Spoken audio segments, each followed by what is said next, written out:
Khamenei का बदला मांगे ईरान। इस वक्त की बड़ी खबर जो मैं आपको दिखा रहा हूं, ध्यान से देखिए। ईरानी धर्मगुरु मोहसिन घनबारियन ने बदले की मांग की है। खमनेई के हत्यारों से बदला ले ईरान। घनबारियन ने कहा है खमनेई की हत्या के जिम्मेदार लोगों को सजा मिले। बदला नहीं लिया तो ईरान पर बना रहेगा खतरा। बदला नहीं लिया तो ईरान के नेता और अधिकारियों को छिप कर रहना पड़ेगा। नेतन्याहू की अगली लिस्ट में कालीबाफ घनबारियन। यह बड़ी खबर मैं आपको दिखा रहा हूं, लेकिन नितिन मैं अगली खबर पर आने वाला हूं। अगली खबर पे हमें आने वाला हूं, उसके बाद ये दोनों ब्रेकिंग और शॉर्ट लेंगे नितिन।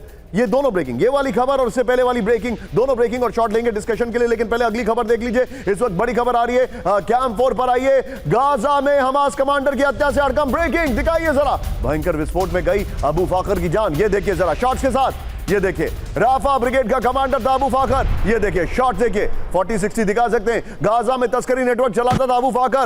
ओपन सोर्स इंटेल के हवाले से बड़ा दावा आ रहा है। नितिन दोनों ब्रेकिंग, दोनों शॉट लीजिए और सीधे चलिए अनुज माथुर सर के पास। अनुज सर, ये जो मांग है कि खमनेई की हत्या का बदला लिया जाएगा और ये मांग अब और ज्यादा बढ़ेगी, उसकी वजह है क्योंकि उनको सुपुर्दे खाक किया जाएगा।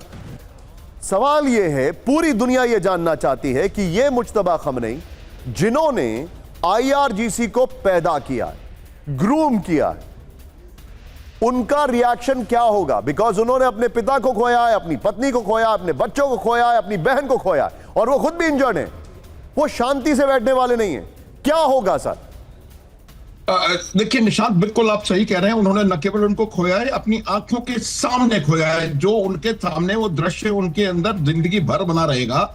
देखिए मैं आपको एक बात बताना चाहता हूं कि जिस प्रकार से ये मेमोरेंडम ऑफ अंडरस्टैंडिंग साइन हुआ और बातचीत आगे बढ़ने की संभावना बनी, तो आईआरजीसी को ये लगा कि ये कहीं ना कहीं एक पॉलिटिकल असेंडेंसी का एक इंडिकेशन है। और ये लग रहा है कि वहां के जो मॉडरेट पॉलिटिशियंस हैं, चाहे वो पजेश्कियान हो, चाहे वो गलीबाफ हो या कोई और हो, वो लोग निर्णय लेने वाली परिस्थिति में आ गए हैं। इस वजह से आप देखिएगा कि आईआरजीसी के रिएक्शंस आने शुरू हो गए हैं और शायद कहीं ना कहीं इनको अप्रूवल है, अगर मुस्तबा है तो उनका, कि ये बिल्कुल इसको जिस प्रकार से हमने बातचीत करने की कोशिश की जा रही है उसको वो कहीं गलत है। आपको एक छोटी सी याद दिलाता हूं मैं कि कल या परसों गालिबाफ का इंटरव्यू चल रहा था और वो इसके बारे में बोलने वाले थे और उस इंटरव्यू को ब्लैंक कर दिया गया। तो कहीं ना कहीं जो खाई जिसके बारे में हम अक्सर बात करते रहे हैं, जो मॉडरेट पॉलिटिकल लीडरशिप है और आईआरजीसी और खमनेई की जो अल्ट्रा थिंकिंग वाली जो सिस्टम है, उनके बीच में खाई और गहरी होती जा रही है। और इस प्रकार की डिमांड्स खास करके 4 जुलाई से पहले आना एक बहुत बड़ा इंडिकेशन है। सर मेरे पास एक और खबर आ रही है जो बता रही है कैंप 4 पर आइए, और मैं चाहूंगा जरा ऊपर जरा मॉनिटरिंग कम करवा दीजिएगा नितिन। कैंप 4 पर आइए, आज की सबसे बड़ी खबर, और ये एक बहुत बड़ा फ्लैश पॉइंट, ट्रिगर पॉइंट या एक बहुत बड़ा कैटलिस्ट हो सकता है आने वाले समय में ईरान की डिसीजन मेकिंग को लेकर। क्योंकि इस वक्त एक बड़ी खबर आ रही है, ब्रेक करिए फुल स्क्रीन पर। ईरान में एक और न्यूक्लियर वैज्ञानिक की हत्या। Full screen breaking, no shots. ईरानी वैज्ञानिक इब्राहिम हुसैन की गोली मारकर हत्या कर दी गई है। घर लौट रहे वैज्ञानिक को अज्ञात हमलावर ने गोली मारी है। पिछले 48 घंटे में ईरान के 4 बड़े अधिकारियों की मौत हुई है। नितिन, जब हम इसका डिस्कशन लेंगे तो सिर्फ ब्रेकिंग रखेंगे मेरे और सुमेरा के बीच में, और बाद में अपर गोप्रो में भी आप सुमेरा को स्विच करके दिखा सकते हैं। आइए जरा अपर गोप्रो पर पूरी डिटेल देखिए। ईरान में नॉन स्टॉप टारगेट किलिंग, बड़ी खबर। 1 जुलाई परमाणु वैज्ञानिक इब्राहिम हुसैन की हत्या हुई है। 30 जुलाई आईआरजीसी नेवी कमांडर अकबरजादे की सड़क हादसे में मौत हुई है। 30 जुलाई नहीं है, वो 30 जून है, उसको करेक्ट करिए जरा। ये देखिए, ये सब जुलाई आ रहा है, दैट इज जून, चेंज करिए यहां पर। इस वक्त की बड़ी खबर, सिर्फ ब्रेकिंग रखिएगा। सुमेरा के पास चलिए। सुमेरा, वेरी क्विक टेक, ये हुआ क्या? निशांत, ये पहले भी होता रहा है। ये हालांकि जो अभी जो साइंटिस्ट की मौत है उसको लेकर हमारे जो सूत्र हैं उन्होंने उसको कंफर्म नहीं किया है, यानी आधिकारिक तौर पर ईरान में उसको कंफर्म नहीं किया जा रहा है। लेकिन ऐसा होना कोई अलग और अजीब बात नहीं है, क्योंकि ये होता रहा है, समय समय पर होता रहा है, लगातार ईरान में होता रहा है। जिस तरह से अयतुल्लाह अली खामेनी को उनके घर में टारगेट किया गया और उसके बाद भी अटैक किए गए। ये सारी चीजें रेनफोर्स कर रही हैं कि ईरान बातचीत की टेबल पर कितना भी आ जाए चीजें नहीं बदलेंगी। The only way out is to attack.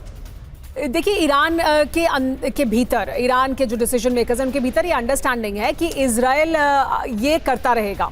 Israel पीछे भी नहीं हट रहा है। इजराइल ऐसा तो नहीं है कि अमेरिका ने डील की है और इजराइल उसको मान रहा है। इजराइल तो कह रहा है मैं नहीं मान रहा हूँ, लेबनान में वो नहीं मान रहा है। ईरान में अगर हमले हो रहे हैं तो वो अपनी पूरी कोशिश करेंगे कि वो हर हाल में इस डील को सैबोटाज भी करें, वो हर हाल में ईरान को कमजोर भी करें, क्योंकि ईरान के भीतर से किसी तरह की क्रांति हो जाए, इसकी आखिरी कोशिश तक वो लगे रहेंगे, वो ये जरूर करेंगे। थैंक यू सुमेरा, बहुत बहुत शुक्रिया आपका हमारे साथ ज्वाइन करने के लिए। Thank you very much. और कहीं मत जाइए दर्शक, सुमेरा को आप देख सकते हैं हमारे एक और फ्लैगशिप शो में जिसका नाम है सत्ता, ठीक शाम 7 बजे। Don't miss that show, it's a flagship show और बहुत ही कॉम्प्रिहेंसिव शो है। आइए जरा कैम वन पर इस वक्त की बड़ी खबर मैं दिखा रहा हूं। ब्रेक करिए, ईरान के खिलाफ बड़ी जंग की तैयारी में इजराइल। ब्रेक करिए, कभी भी हम लोग के लिए हाई अलर्ट पर आईडीएफ।